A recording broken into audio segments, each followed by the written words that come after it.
Welcome to Teaching Truth. Adventures in Athens. That's the theme for our reflections this week as we join Paul on his adventure in Athens. His adventure of reasoning and debating with the philosophers in this intellectual city.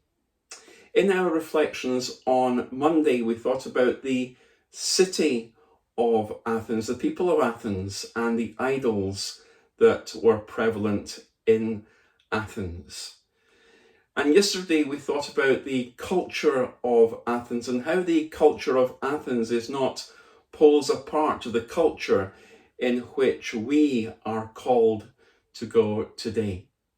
And just as Paul was ministering and went to the marketplace, as it were, in the city of Athens, so we too are called to go to the marketplace where people are in our lives and to reason, to share and to talk with them about the good news of Jesus Christ and his resurrection. In our reflections today, we want to consider the challenges which Paul faced as he went to the city of Athens and as he engaged the culture of Athens. Paul faced a number of challenges. Let's read from God's word together. A group of Epicureans and Stoic philosophers began to dispute with him. Some of them asked, "What is this babbler trying to say?" Others remarked, "He seems to be advocating foreign gods." They said this because Paul was preaching the good news about Jesus and the resurrection. Then they took him and brought him to a meeting of the Areopagus, where they said to him, "May we know what this new teaching is that you are presenting? You are bringing some strange ideas to our ears, and we want to know what they mean." All the Athenians and the foreigners who lived there spent their time doing nothing but talking about and listening to the latest ideas. Paul faced numerous challenges as he was in Athens. First of all, Paul was Jewish. He would have stuck out like a sore thumb in this multicultural city. Paul apparently, it would seem, spoke with a different accent or dialect than those of the Athenians. A bit like someone from inner city Glasgow going down to Oxford or Cambridge or to the home counties to tell someone about Jesus. What is this babbler actually saying? Another challenge which Paul had is that he wasn't granted the warmest of receptions.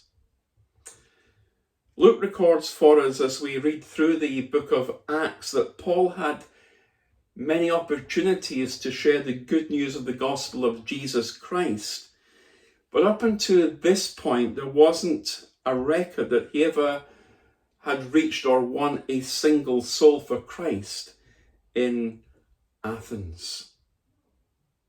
He was up against a difficult situation, a culture that wasn't in his favour.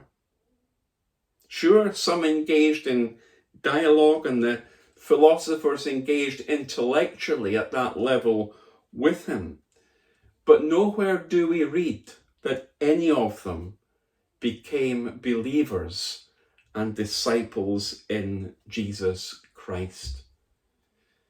So his challenge was to keep going and to share the gospel, knowing that his words were probably falling on hard hearts and deaf ears.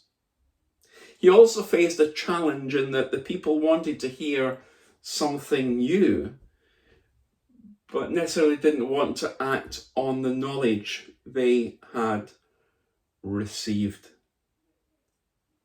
And perhaps the greatest challenge which Paul faced is that he was called before the Areopagus. Now, what was the Areopagus? Well, the Areopagus was a group of Athenian leaders, perhaps some of the most well-educated men of their time, the professors, if you like, the intellectuals in Athens, those with the PhDs. And Paul no doubt wondered what was going to happen in the midst of people whose intentions were as yet unknown to him. Paul faced many challenges as he went to share in Athens.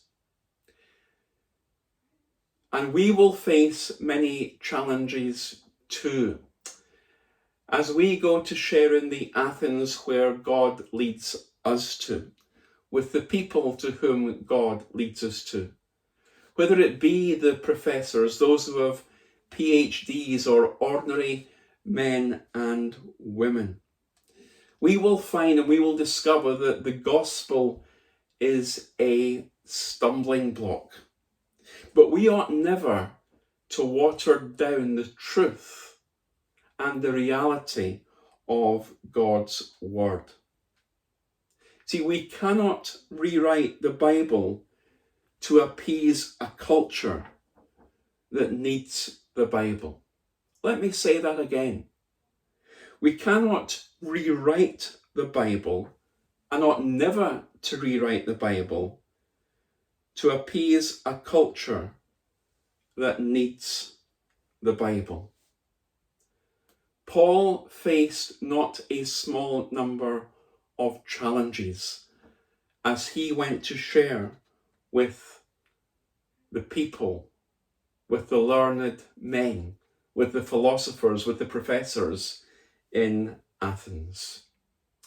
And we, as we go to share the good news of the gospel of Jesus Christ, we too will bump up against those obstacles and challenges. But like Paul, we can be encouraged by the fact that the Lord goes with us. That like Paul, he will give us the words to say. He will enable us to be wise and to be discerning in how we share the good news. We will bump up against those challenges. We will encounter the obstacles. But God goes with us. And when God goes with us, nothing is impossible with him.